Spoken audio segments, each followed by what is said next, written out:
All right, let's get right into this. What we're diving into today is a pretty radical vision for a new economy, one built on interest-free finance. And what's really fascinating is where this idea comes from. It's not from some Wall Street think tank, but from the cab of a truck. So right out of the gate, the author, a long-haul truck driver named Omar Arizona, hits us with this really provocative statement. For years, we've all heard that the last mile of delivery is the big puzzle to solve for efficiency. But he's basically saying, hey, everyone, you're looking in the completely wrong place. See, the real logjam, the real bottleneck, it isn't happening on the highways or in some shipping container. He argues the problem is way, way bigger. It's at the very top of the system, in the world of finance itself. And that brings us right to his first major point. The core diagnosis here is that our modern financial system has, well, it's forgotten how to breathe. It's lost its fundamental purpose. So, this is the guy, Omar Arizona, the mind behind all of this. And what makes his perspective so unique is that he's a truck driver. He's literally got a front row seat to the economy's arteries. He sees the ports, the warehouses, the whole system. And it's that view from the ground up, not the top down, that shapes this whole idea. And he uses this brilliant metaphor to explain it. He says, look, think of the economy like a body. Goods and services are the blood. If those arteries get clogged and the blood stops flowing, the body dies. And right now, he's arguing our financial bloodstream is seriously clogged up. So what does that actually mean, a clogged system versus a flowing one? Well, on one side, you've got the system we know, right? It's based on interest and, let's be honest, a lot of fear.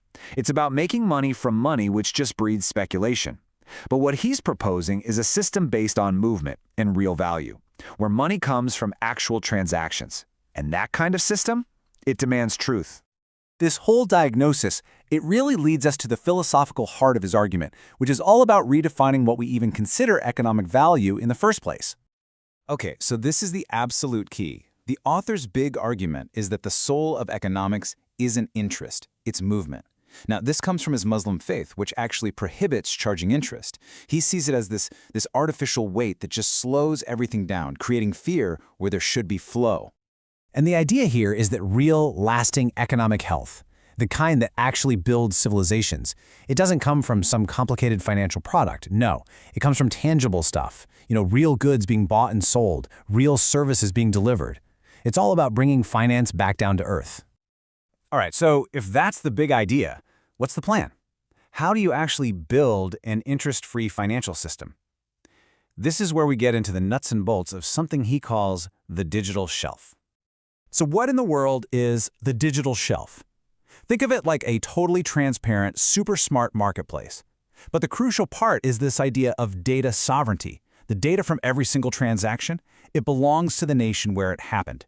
It's a way for a country to finally take ownership of its own economic data, to actually see its own heartbeat. And you know what? The way it works is actually pretty simple. Step 1, every product gets a unique QR code receipt. Then, when you buy something, you just scan the code. That data zips over to a public ledger that anyone can check. And finally, that verified receipt, it goes straight to the banks as cold, hard proof that a real transaction just happened. And this changes everything. In this new system, the most valuable thing isn't some complex stock option. It's a simple, verified receipt. That little piece of data becomes the new gold. Why? Because it's undeniable proof of value, of honesty, of a healthy, functioning civilization. Okay, so what about the big banks? You might think they're the villains in this story, right? But not exactly. Let's take a look at the new job he imagines for them. This is such a key point. He says, look, everyone thinks blockchain was invented to kill the banks, but he argues that's completely wrong. It was meant to reform them. It's the tool that could give them a second chance, a way to totally reinvent their purpose and maybe, just maybe, win back our trust. So their job description gets a total makeover. They're not speculators anymore. They're basically guardians of the truth. Their new mission? Manage this public ledger, run the data supply chain, figure out the true value from all these transactions. And by doing all that, they actually stabilize the market and restore trust. And this really gets to the core of it, doesn't it? This whole thing isn't about launching another crypto coin. It's about giving our existing financial system a new meaning, a new reason to exist. It's about shifting the focus from just making money off of money to actually verifying and supporting real-world value. So that all sounds pretty incredible in theory. But how on earth do you make something like this happen in the real world? And that brings us to the final and maybe most important part, the call to action.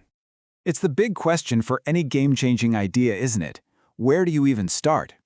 And the answer here isn't to just flip a switch and change the entire global economy overnight. No, it's way more practical than that. The proposal is to start small, really small and focused. Pick one city, pick one single supply chain, and start with something simple, like non-perishable goods. Things that are easy to track. This way, the initial test is manageable. You can audit it, and if it works, you can scale it. And here's how it's funded. The banks would step in and provide interest-free financing to all the businesses in that one supply chain. And the collateral for these loans, it's not their buildings or their equipment, it's the digital receipts themselves. The proof of movement is the value. It's a completely self-reinforcing system. And that really is the bottom line. This whole manifesto argues that for finance to even have a future, it has to get out of the business of minting new coins and get into the business of minting trust. And that's a pretty powerful idea to end on.